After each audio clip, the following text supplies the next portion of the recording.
guys, Keeks here, and today I'll be talking about Superman 2025, directed and written by James Gunn. This is the first solo Superman movie we've had since The Man of Steel. There have been attempts of DC and Warner Brothers trying to make a sequel to Man of Steel, but you saw what happened to that cinematic universe. It was trying to emulate the MCU, but it failed. James Gunn is now in charge of DC Studios. I was actually pretty hyped about this movie just because I enjoyed his other films like the Guardians of the Galaxy movies and the Suicide Squad. Peacemaker was also really fun, but now he's taking on a Superman movie. You gotta live up to the hype when it comes to making a Superman movie, especially when it comes to the die-hard fans. Superman has a unique universe when it comes to its comics. It's one of the most iconic heroes of all time. Basically represents the foundation of superheroes in the first place. Today I'm going to be talking about James Gunn's adaptation of Superman. I think it was good.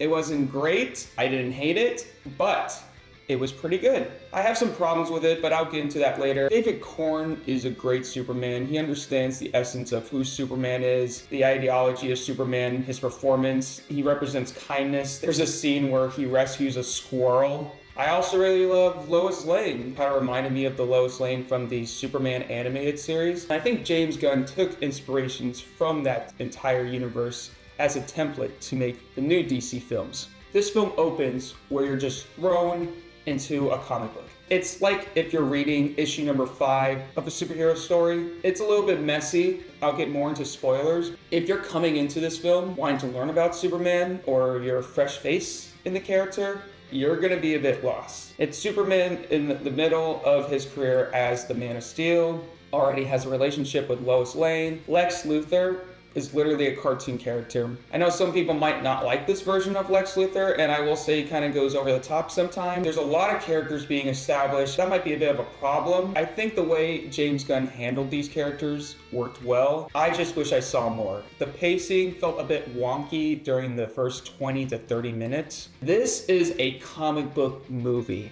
There are a lot of things in this film that just feel as if it's its own comic book universe. There are monkeys that troll on the internet. I mean, you got Crypto the super dog. This dog is a scene stealer. And I wish the Daily Planet was a bit explored. You don't get enough with the other side characters.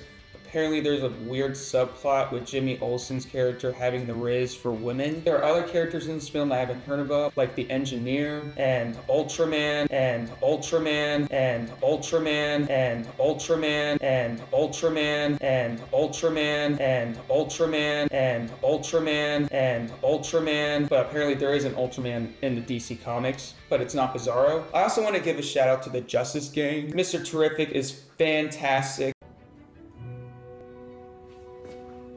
Say that again? He even does a lot more than Superman in the film. Guy Gardner's Green Lantern, played by Nathan Fillion, is hilarious. Hawkgirl was alright. But when it comes to the action, it's your basic blockbuster CGI film. I think the third act of this film is one of the best in any of the third act Superman movies. It's a bit better than Superman going back in time trying to reverse the planet. In this film, Superman tries to stop a black hole. This is the first Superman that gets his ass beat. This is a film where Superman tries to triumph. He basically loses his first battle. I know James Gunn took inspirations from different Superman stories like All-Star Superman, but he also took inspiration from this book. It's called Kingdom Come. It's one of the best superhero stories ever written. It's basically about the ideology of these older superheroes challenging the new age of superheroes. The art style is just incredible. Mark Waid and Alex Ross did a fantastic job collaborating on this story. And Alex Ross, you gotta see more of his works. He does a fantastic job. Say that again? With writing and creating this incredible realistic art style. Like, some of these shots feel as if they can be in some of the next live action DC movies, because it just has that framework of it feeling so cinematic. I'm excited to see more of the DC universe. But overall, check out this new Superman movie. It's gonna be a great one. It's a fun blockbuster film for the summer. Thank you for checking out this video. Go read a comic book, and I'll see you in the next video. Take care.